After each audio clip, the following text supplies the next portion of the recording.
कि जो शेर होता है ना, वो कभी कुत्तों की दौड़ में सम्मिलित नहीं होता। वहां तो लड़ने झगड़ने वाले भौंकने वाले कुत्ते हैं। तेरे को तो मैं इतना पेलूंगा ना। मैंने टोटली मना कर दिया कि मैं आपका बिग बॉस का हिस्सा नहीं बनूंगा।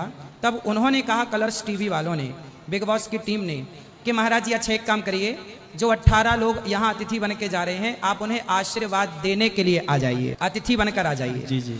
तो अब आप ही बताइए कि मुझे अतिथि बनकर जाना 2 घंटे के लिए सही था या गलत था? मुझे लगा कि मुझे जाकर के इन लड़का लड़कियों को समझाना चाहिए, और मैंने उनको सही बात बताई।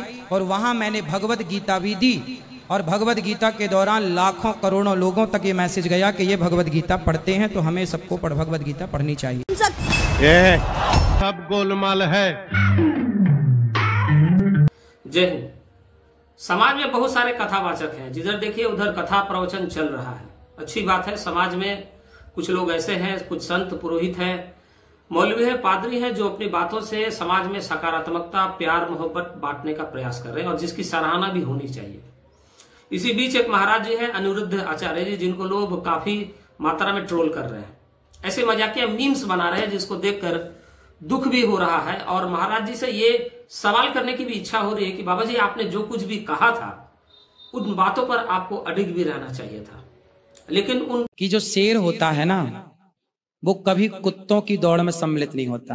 वहां तो लड़ने झगड़ने वाले भौंकने वाले कुत्ते हैं। ट्रोल करने वाले लोगों से ये कहना चाहता हूं कि कभी उन लोगों से भी सवाल पूछ लिया करो, जिन्होंने हमारे समाज को, बच्चों को सेक्स, जुआ, शराब और गुटखा में डुबा डाला।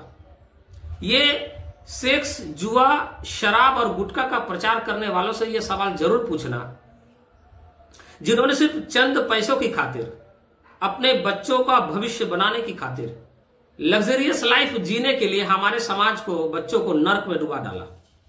सवाल जरूर पूछना। दरअसल ये पूरा कार्यक्रम बिग बॉस से जुड़ा हुआ है। बिग बॉस की तरफ से महाराज जी को ढेर सारे ऑफर आ रहे थे, उनको कार्यक्रम में आने के लिए निमंत्रण किया जा रहा था, जिसका वो बार बार विरोध कर रहे थे, जिस कार्यक्रम में वो जाना नहीं चाह रहे थे। और इसके पहले उन्होंने ढेर सारी टीका टिप्पणी भी की थी, लेकिन इन सारी बातों को दरकिनार करते हुए अचानक से बाबा वहां अतिथि बनकर पहुंच जाते हैं, और उसके बाद सोशल मीडिया पर मीम्स की बाढ़ आ जाती थी। और इसके बाद जो कुछ होता है, उसको देखने के बाद मन में ढेर सारे सवाल पैदा करते हैं। आइए पहले उन घटनाओं को देख लेते हैं। संत कौन? संत वो जो हर सुख सुविधा और वैभव से दूर है। संत वो है जिसके लिए सुख और दुख एक समान अवस्था है। संत वो है जिसकी मैंने टोटली मना कर दिया कि मैं आपका बिग बॉस का हिस्सा नहीं बनूंगा। तब उन्होंने कहा, कलर्स टीवी वालों ने, बिग बॉस की टीम ने, कि महाराज जी अच्छा एक काम करिए, जो 18 लोग यहाँ अतिथि बन के जा रहे हैं, आप उन्हें आशीर्वाद देने के लिए आ जाइए, अतिथि बनकर आ जाइए। जी जी। तो अब आप ही बताइए कि मुझे अतिथि बनकर जाना 2 घंटे के लिए सही था या गलत था?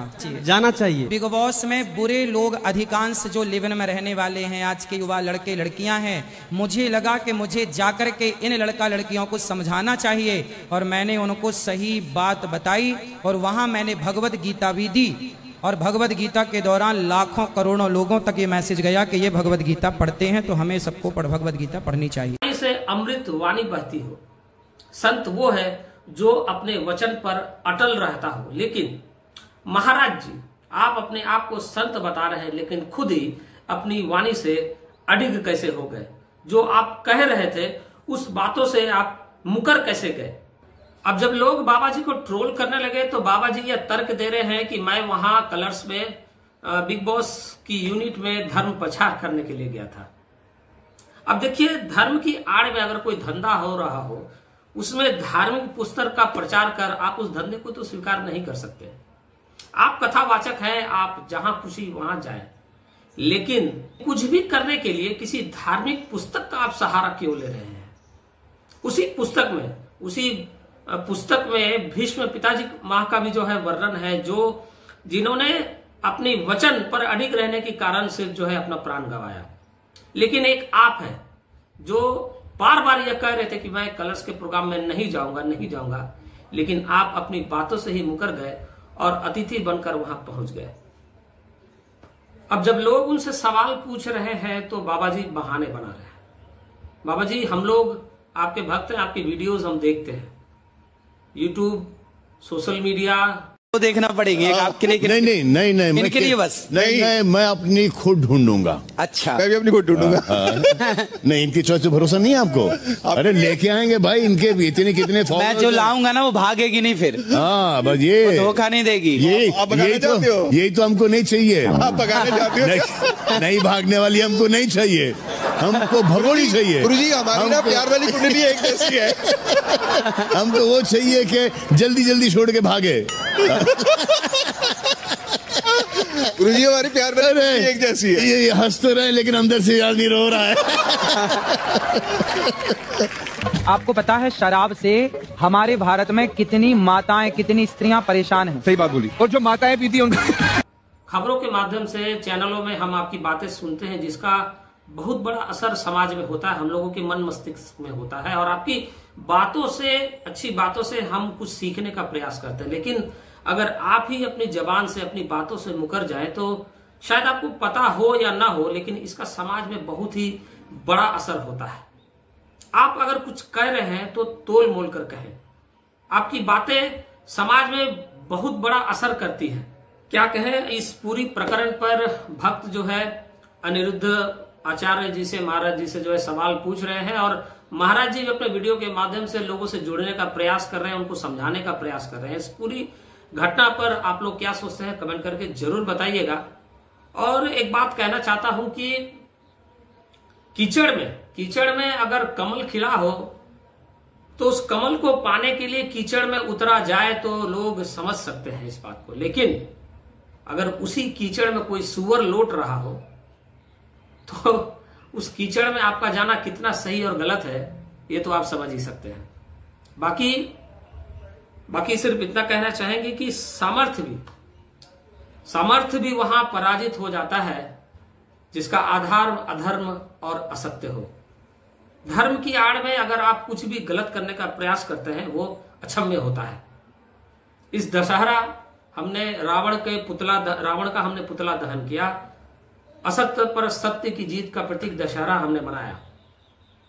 मुझे लगता है, जहां तक हमने सुना कहानी में, कथाओं में हमने सुना कि शायद प्रभु राम रावण को शायद माफ भी कर देते, लेकिन सीता हरण में रावण ने धर्म का सहारा लिया था। अगर शायद रावण ने धर्म का सहारा न लिया हो सीता हरण में तो शायद प्रभु राम उनको माफ कर देते।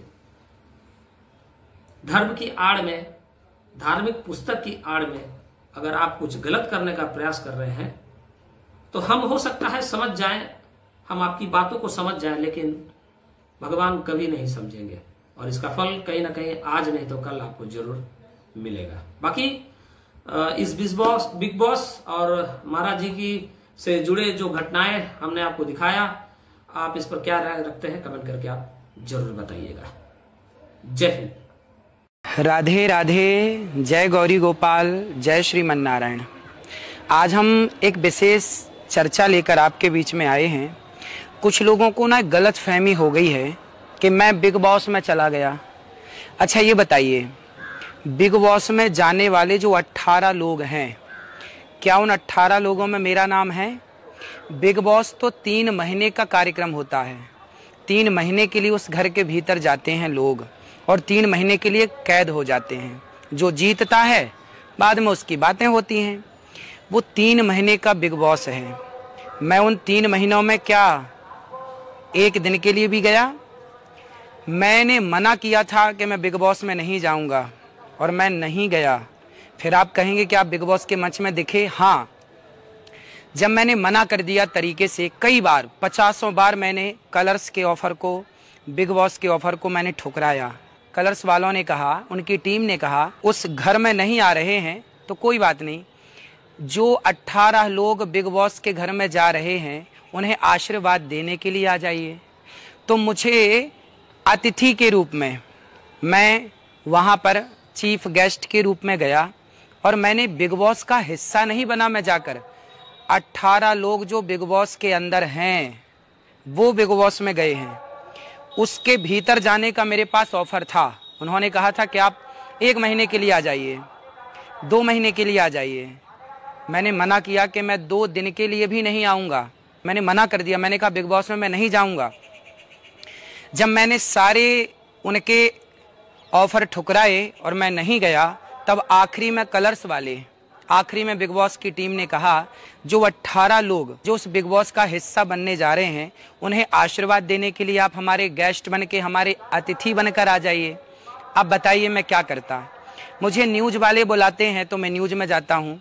कोई अतिथि के रूप में यदि मुझे निमंत्रण देगा कि आप आइए 2 घंटे के लिए हमारे सबको आशीर्वाद दीजिए, कुछ अच्छी बातें कहिए, तो जो बिग बॉस में जाने वाले जो लोग थे, मैंने उन्हें आशीर्वाद दिया, मैंने उन्हें समझाया कि आपको किस तरह से संस्कारवान बन के रहना है। उसकी कुछ झलकें आपने देखी भी होंगी। यदि मेरे समझाने से कोई संस्कार का परिचय दे रहा है और आशीर्वाद लेने के लिए कोई मुझे बुलाए, तो आप ही बताइए। 2 घंटे के लिए बिग बॉस का शो चलता है 3 महीने, अभी भी चल रहा है, लेकिन मैं उसका हिस्सा नहीं बना। अतिथि के रूप में मैं वहां गया, चूंकि उन्होंने कहा कि आशीर्वाद देने के लिए आ जाइए। बार बार मेरे मना करने पर भी जब उन्होंने कहा, तो आप ही बताइए कि आशीर्वाद देने के लिए मुझे नहीं जाना चाहिए था? कोई बार बार आपको बुलाए कि आप आइए आप आइए। मैंने तो ये तक कह दिया कि मैं नहीं आऊंगा बिग बॉस में, मैंने मना कर दिया सब भक्तों को। बोले बिग बॉस के लिए नहीं बुला रहे हैं, अतिथि के लिए, अतिथि बनकर जो बिग बॉस के अंदर जा रहे हैं उन 18 लोगों को आशीर्वाद देना है, उनके साथ कुछ अच्छी बातें करनी है। मैंने कहा ठीक है, मेरी अच्छी बातें करने से यदि उनके संस्कार में बढ़ोतरी होती है तो मुझे जाना चाहिए। ये तो एक पहलू हो गया। प्रिय भक्तों, मैं आप सबका सेवक, आप सबका दास हूँ। मुझे पता है कि मुझे कहाँ जाना चाहिए और कहाँ नहीं जाना चाहिए। अच्छा ये बताइए, यदि संत लोग अच्छी ही अच्छी जगह पर जाएं, मैं अच्छी जगह पर जाऊं, जहां भक्त हैं, जहां अच्छा वातावरण है, मैं वहां ही जाऊं, संत लोग वहां ही जाएं, तो जहां बुरे लोग हैं, बुरा वातावरण है, जब तक कोई अच्छा व्यक्ति बुरे वातावरण में नहीं पहुंचता, तब तक बुरा वातावरण सही वातावरण में तब्दील नहीं होता। आप बहुत समझदार हैं। ये बताइए कि बच्चा यदि कीचड़ में उलझ जाए, कीचड़ में धंस जाए, दलदल में धंस जाए, मलमूत्र के कीचड़ में कोई बच्चा धंसा है, तो क्या हमें जाकर के उस मलमूत्र के कीचड़ में जाकर के क्या उस बच्चे को नहीं बचाना चाहिए? हम केवल अच्छी जगह जाएंगे, पवित्र जगह जाएंगे, दलदल में नहीं जाएंगे। संत का काम ही है कि वो सब जगह जाए और बिगड़े को सही करे। यदि मैं अच्छी ही अच्छी जगह जाऊंगा तो फिर बुरी जगह कौन जाएगा? कौन बुरे? आज बिग बॉस नाम का जो शो है, इसमें सारे यूथ, सारे नौजवान भाई बहन जुड़े हैं। यदि मैं वहां गया और वहां मैंने भगवत गीता दी, तो आखिर प्रचार तो भगवत गीता का हुआ ना। यूथ तो ये समझेगा ना कि देखो भगवत गीता यहाँ बिग बॉस के जो मुखिया है उसको दी गई, तो वो भी भगवत गीता की तरफ बढ़ेंगे। यदि मेरे जाने से बिग बॉस की टीम ने कहा कि महाराज जी पहली बार इस प्लेटफॉर्म में सबने राधे राधे बोलकर एंट्री मारी है, यदि मेरे जाने से वो पूरा माहौल भक्ति भाव से भर जाए, तो मेरा जाना क्या गलत है? और मैंने जाके वहां पर क्या किया? सबको राधे राधे ही तो बुलवाया, मैंने गीता ही तो दी, मैंने कौन सा कोई गलत काम किया? और संत अच्छी ही अच्छी जगह जाएंगे तो फिर गलत जगह जाकर कौन सुधारेगा, कौन मार्गदर्शन करेगा? एक संत ही घर घर जाकर के, श्री चैतन्य महाप्रभु ने क्या कहा था? जब शराबी शराब पी रहे थे तो चैतन्य महाप्रभु ने कहा कि भैया हमें राधा नाम की भिक्षा दे दो। शराबियों ने, कुछ लोगों ने प्रहार किया, तो लोगों ने कहा कि महाप्रभु आप इन शराबियों के पास क्यों गए, शराबियों के बीच में क्यों गए? चैतन्य महाप्रभु ने कहा कि मेरे जाने से यदि इनके मुंह से धोखे से भी राम राम निकल जाए, राधे राधे निकल जाए, तो ये नहीं जानते इनका उद्धार हो जाएगा। ये भले मुझे अपमानित करें, लात मारें, लेकिन इनके मुंह से धोखे से भी राधा नाम निकल गया, कृष्ण नाम निकल गया, तो इन पापियों का, इन पतितों का उद्धार हो जाएगा। संत अच्छी जगह तो जाते हैं, पर बुरी जगह कौन जाएगा? कौन भटके हुए युवाओं को सही मार्ग दिखाएगा? आज हर मजहब पंथ के लोग उस सीरियल को देखते हैं। यदि मैं वहां जाकर गीता दे के आया, तो आखिर हर मजहब पंथ के बीच में भगवत गीता का ही तो मान बढ़ा, भगवान श्री कृष्ण का ही तो मान बढ़ा। यदि मेरे जाने से मेरे कृष्ण का मान बढ़ता है, राधा रानी का नाम लोगों की होंठों पे आता है, तो आप ही बताइए मेरा जाना सार्थक हुआ कि नहीं? और आप चाहते हैं कि मैं अच्छी जगह जाऊं, अच्छे लोगों में जाऊं, गलत लोगों में ना जाऊं।